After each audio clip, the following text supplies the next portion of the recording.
তাই সুন্নত পড়েন না, নামাজ হবে কিনা? উত্তর হলো, শুধু ফরজ পড়লে ওয়াক্তের দায়িত্বটা আদায় হবে। জোহরের ফরজটা পড়লেন, জোহরের ওয়াক্তের দায়িত্ব আদায় হলো, কিন্তু এটা পরিপূর্ণভাবে হলো না, ত্রুটি থেকে গেল।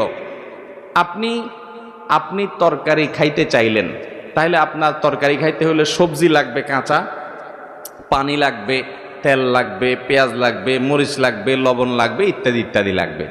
এখন আপনি পানির মধ্যে কাঁচা সবজি সিদ্ধ করে রান্না করে নিয়ে আসলেন, লবণ তেল হলুদ কিছুই দিলেন না, তাহলে এটাকেও সবজি বলা যায়, কিন্তু এই সবজি কেউ খাবে না, আপনিও খাবেন না, ঠিক না? ঠিক। 5 ওয়াক্ত ফরজ নামাজ এটা পূর্ণতা পাওয়ার জন্য এর আগে পরে যে সুন্নত নামাজগুলো আছে সেগুলো হলো এরকম।